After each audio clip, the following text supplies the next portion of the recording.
Eklavya IAS academy के video lecture में आपका फिर से स्वागत है।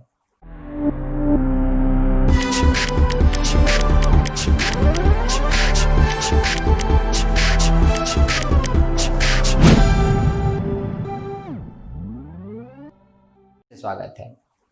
जैसा कि हम लोगों ने इससे पहले के चैप्टर में देखा कि छत्तीसगढ़ का प्रागैतिहासिक काल के लिए कौन कौन से क्षेत्र प्रचलित थे और उसके बाद फिर आदि इतिहास से इसका कैसा संबंध था और महापाषाण काल और ताम्रपाषाणी काल में इसके कौन कौन से प्रमुख केंद्र थे, ये सारी चीजें हम लोगों ने देखा। इसके बाद जैसे जैसे हम देखते हैं कि सभ्यता जैसे जैसे आगे बढ़ रही थी, जैसे जैसे हम नए विकास की गाथाओं को लिख रहे हैं, उसमें अगला जो हमारा टाइम पीरियड आता है वो है हमारा वैदिक काल का।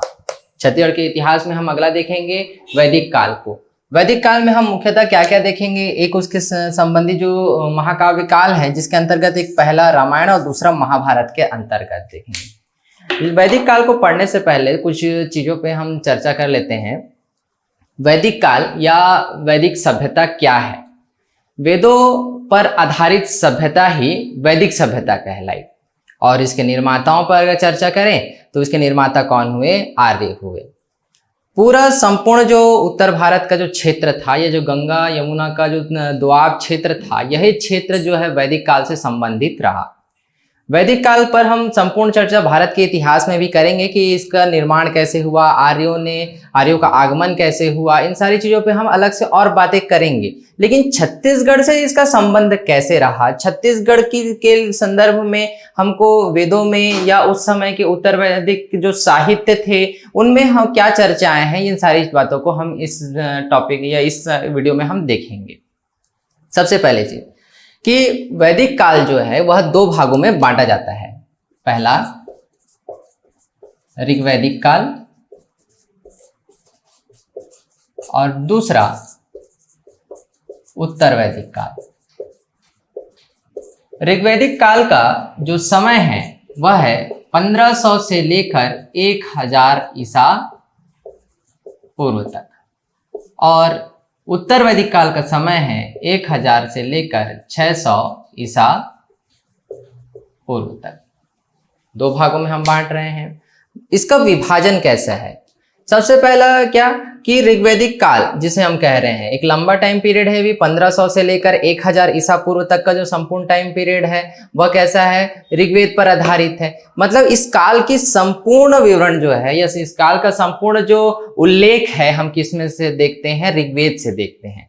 ध्यान दीजिएगा, जब हम श्रुति साहित्यों की बात करते हैं वैदिक साहित्यों में, तो श्रुति साहित्य वे साहित्य जिन्हें श्रवण के माध्यम से हम ध्यान में रखते हैं या श्रवण के रूप में वो रहते थे, जो एक पीढ़ी से दूसरी पीढ़ी वो उसी रूप में चलती जाती थी। और वेदों को हम जानते हैं कि श्रुति साहित्य भी कहा जाता है। तो इन श्रुति साहित्यों में या वेदों में सबसे पहली रचना हुई थी किसकी? ऋग्वेद की हुई थी। और ऋग्वेद के बाद मतलब कहते हैं कि 1500 ईसा पूर्व से लेकर 1000 ईसा पूर्व के मध्य ही ऋग्वेद का संकलन हुआ है। और उसके बाद 1000 ईसा पूर्व से लेकर 500 ईसा पूर्व के मध्य जो है 600 ईसा पूर्व के मध्य जो है उसमें उत्तर वैदिक साहित्य यानी बाद के जितने वेद हैं, जिसमें हम सामवेद, यजुर्वेद, अथर्ववेद, इन वेदों को देखते हैं और उसके साथ में उपनिषद, आरण्यक, मंत्र संहिता, दर्शन और आपके जितनी स्मृतियां हैं और महाकाव्य, ये से अंतिम समय तक आते आते सबका संकलन प्रारंभ हो गया और कहीं तीसरी शताब्दी ईस्वी के आसपास तक सबका संकलन समाप्त भी हुआ है। हम महाकाव्यों को देखेंगे तो थोड़ी थोड़ी चर्चा इनके विषय में भी करेंगे, रामायण और महाभारत के विषय में। बेसिकली रामायण की रचना पहले प्रारंभ हुई, रामायण का संकलन पहले प्रारंभ हुआ, परंतु सबसे बाद में इसका कहना चाहिए कि संकलन खत्म हुआ। सबसे अंतिम संकलन रामायण का हुआ था जब हम इस समय देखेंगे तो। अब हमें देखते हैं कि छत्तीसगढ़ से इसका संबंध कैसे था। ऋग्वैदिक काल में हमको छत्तीसगढ़ से के संबंध में कोई भी प्रमाण प्राप्त नहीं होता है, कोई भी प्रमाण प्राप्त नहीं हुआ। किसके संदर्भ में? छत्तीसगढ़ के संदर्भ में ऋग्वैदिक काल में कोई भी उल्लेख हमारे पास नहीं है। ना दक्षिण के संदर्भ में कोई हमको चीज मिलती है, या कहना चाहिए कि विंध्य पर्वत के विषय में हमको कोई उल्लेख नहीं मिलता है, ना ही नर्मदा नदी के संबंध में हमको कोई उल्लेख प्राप्त होता है। लेकिन इसमें एक तथ्य दिया किसने?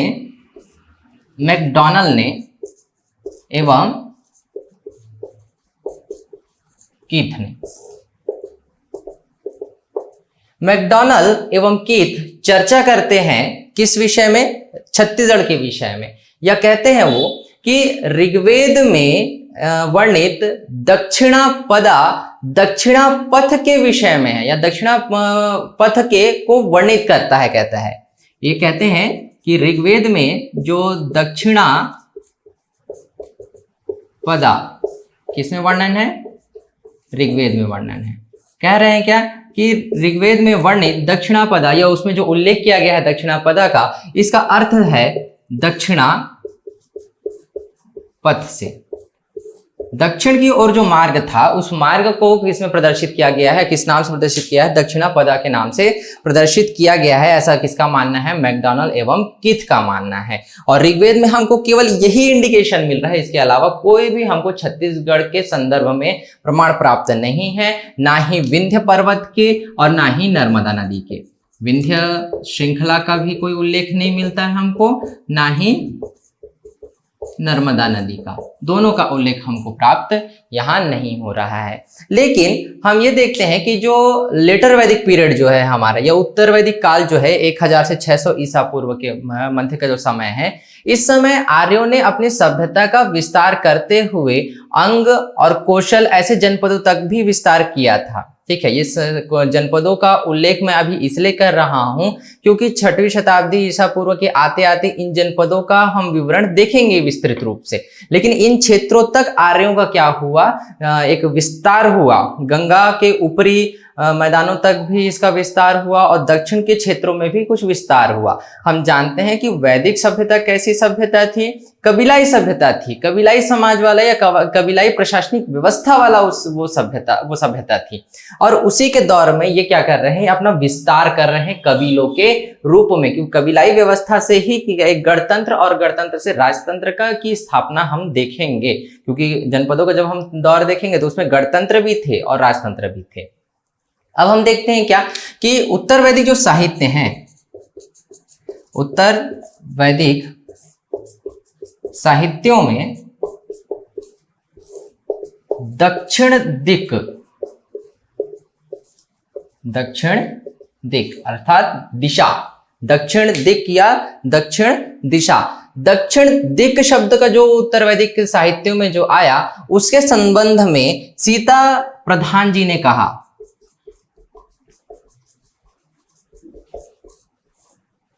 सीता नाथ प्रधान या सीता प्रधान जी ने कहा कि संभवतः दक्षिण दिक जो है उसका संकेत दक्कन प्रदेश से है। किससे है कहा?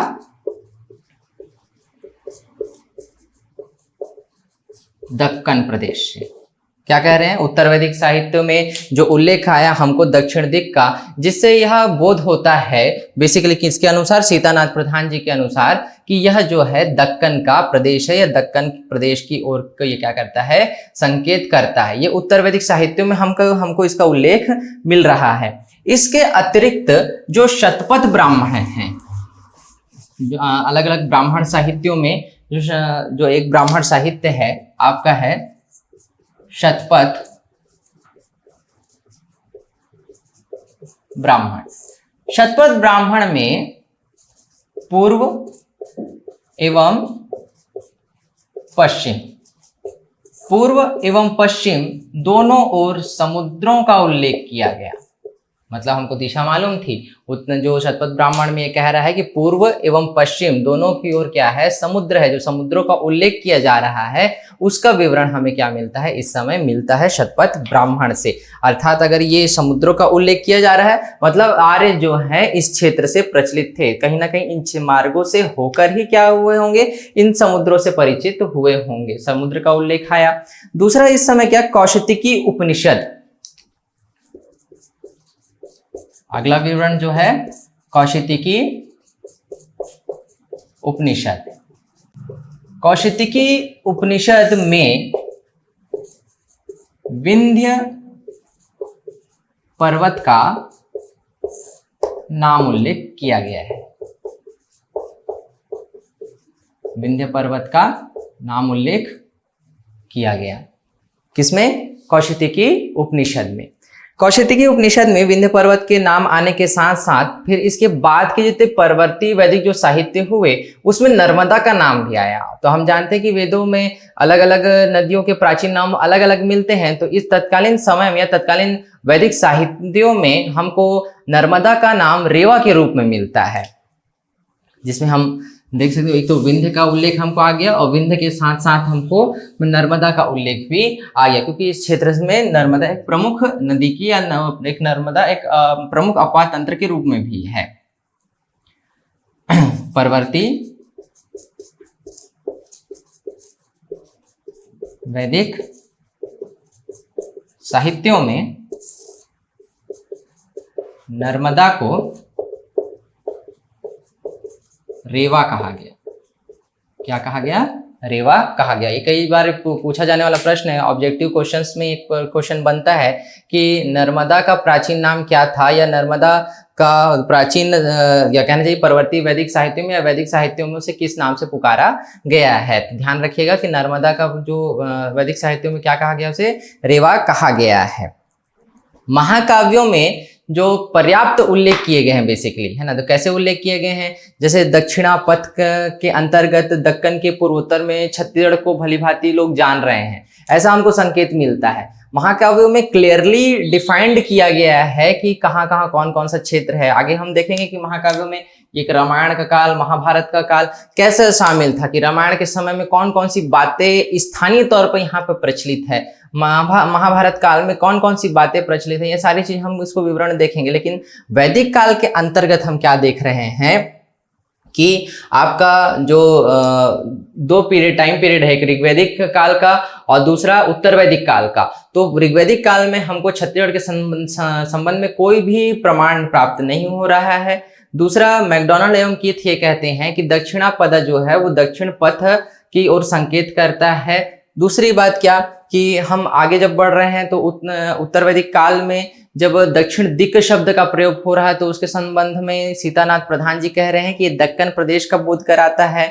शतपथ ब्राह्मण में पूर्व एवं पश्चिम की ओर समुद्रों का उल्लेख किया गया है। कौशिकी उपनिषद में विंध्य पर्वत का उल्लेख मिल रहा है। और उसके बाद के परवर्ती वैदिक साहित्यों में हम नर्मदा का उल्लेख देख रहे हैं, जो किस रूप में? रेवा के रूप में। महाकाव्यों में फिर हमको क्या मिलेगा इसके बाद कि दक्षिण के क्षेत्र का या दक्षिण पथ के विषय में हमको जानकारी प्राप्त होगी। अब इसके बाद हमारा अगला जो टॉपिक है वो किससे होगा?